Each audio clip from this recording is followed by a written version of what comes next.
is something that I feel like every person say when they are giving a financial advice, but it can never be overly emphasized on. There are a lot of responsibilities for you. The fact that you're watching this video alone for saving tips means that you really need to save money. Maximize using discount from these applications. I mean, if you're a student, you're a worker, why not? Enjoy the benefits that are available to you. Anyway, you see Billy, dodge out. Like, come on your head. Like, concern you.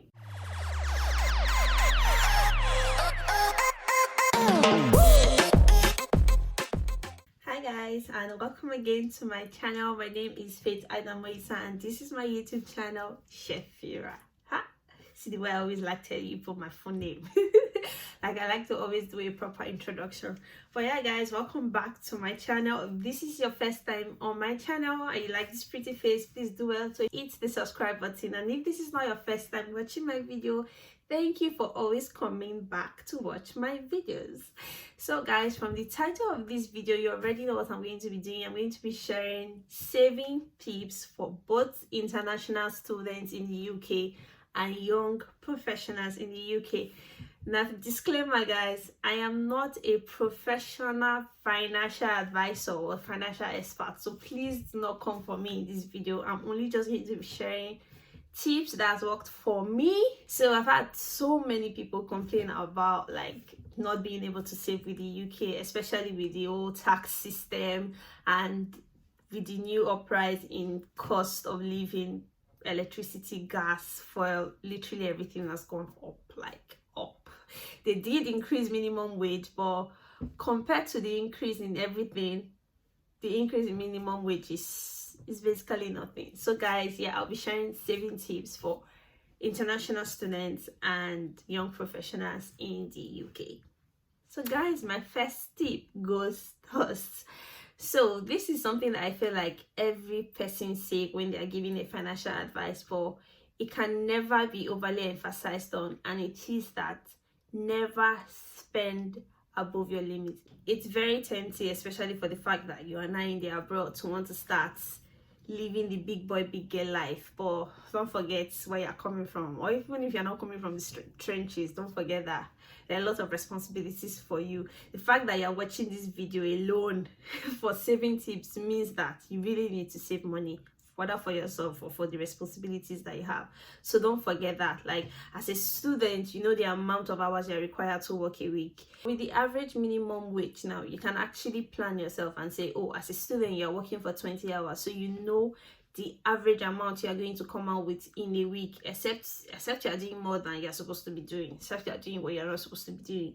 But you know the average amount you're supposed to come out in a week. If you're a young professional in the UK and you do not have limits on your working hours, you are expected to work 40 hours. Most full-time jobs that I've seen, that I know of, actually even give you 37.5 hours, because they do not include break times. So except you're working overtime, you already know the amount of hours you're supposed to come out with in a week and how much pay you are expected in a week. Do not, like, when you are budgeting, when you are planning how you will go about your finances for the week or for the month, do not spend above your limit. Try to track your spending. Try to know what goes into what, how much or what percentage of your earning going to what, going to your bills, going to your rent, going to feeding and things like that. And then that brings us to the next point, which is try to have a budgeting application. Now this can be very useful because, again, it is going to help you track your spendings. It's going to help you monitor what takes most of your money. If it's food, if you're like me and you're a foodie and you're always spending, it's because of food. I've not bought a house in this UK. I'm always buying pizza and burger and what I'm not supposed to be buying. So if you're like me and you're a foodie, but with a budgeting app, you'll be able to like track what is taking most of your money and see if it's actually needed or if it's actually not needed, and if it's something you can actually cut down on. So I would actually recommend like the Plum app. I've actually not used it myself, but I've seen a lot of good reviews on it, and I've seen so many people share their experience about the app. Through the app, you are able to like budget your spendings, track your spending, see what you're spending money on and things like that. Or if you are like me, I actually do not use that budgeting app because one of my banks is Monzo Bank, and if you are a Monzo user or if you're not a Monzo user, the Monzo app helps you actually track your spending. So it gives you like weekly or monthly like sometimes I see on my phone, oh Faith, you are spending more than you did last month, or oh Faith, you are doing better with your finances compared to what you did last month. So like with the Monzo app, I'm able to actually track my finances and see what I'm spending my money on. So I actually do not need an actual budgeting app because of that. But if you are not using the Monzo app, or if your traditional bank or mobile bank does not actually have the budgeting option, you can decide to go for a budgeting app just to track your spendings. Now, it's one thing to track your spendings, but it's also another thing to be able to spend less. So a good way to actually spend less is go for cheaper options. Now, cheaper doesn't always mean low quality. There are so many good quality products that are just more affordable, right? So always go for the cheaper options when you are doing grocery shopping, when you are shopping for your clothes, when you are looking for houses to rent even, or whatever. Always go for the cheaper options. Again, I am not saying go for less quality. If you compare what you actually need and the cheaper option cannot offer you the same quality compared to other products, then I would actually advise you go for the one with better quality. But if you have two items that are going to give you the same quality, what's the essence of buying the most expensive one when there is an affordable one that can give you the same quality? So always go for the cheaper options. And talking about cheaper options, some of the ways you can get cheaper options is one, shopping in the evening. So I realized that in the UK, when you go to the shops or to the markets, street markets in the evening, items tend to be cheaper because they're just trying to like sell out for the day and like not take any item back home. At the end of the day, they try to sell items way cheaper in the evenings. Now, this doesn't really work for me because I do not have enough time to now start going to the market or to the grocery shop just in the evenings. But if the time permits you to do most of your shoppings in the evenings, then why not? You're going to be saving a few quids, right? And then I've also realized that it's actually cheaper to buy in bulk. So most times when you go to the grocery shop or when you go to wherever you shop, they have the option of buy two and get one free, or buy two at a reduced price. So you might be seeing a product that is being sold for £10, but if you buy two, you're going to get it for £15. Now the trick is we're trying to save wisely a bit, or we're trying to be wise with our money, right? So the fact that you are seeing two items that they are selling at a reduced price doesn't really mean you have to buy it.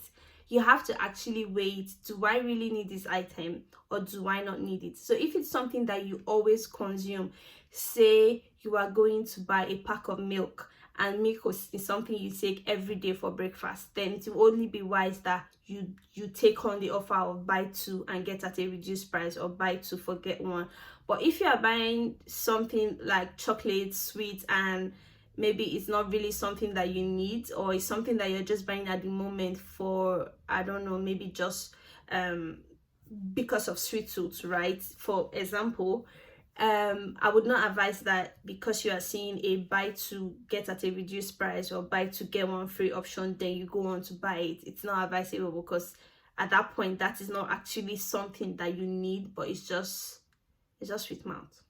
Like, you get it? So like, take on the offers or the promotions, but do not take it for items that you do not necessarily need just because you do not want to miss out on the offer. I'm just giving examples using this small product, but sometimes it could be on bigger products and bigger items. If you don't really need the item, don't buy it because it's on promo or something. Just buy only the things that you need that are on promo. Do you get?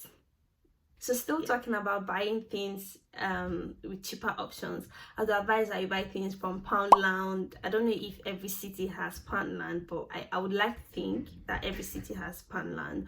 Or buy from Aldi, Lidl.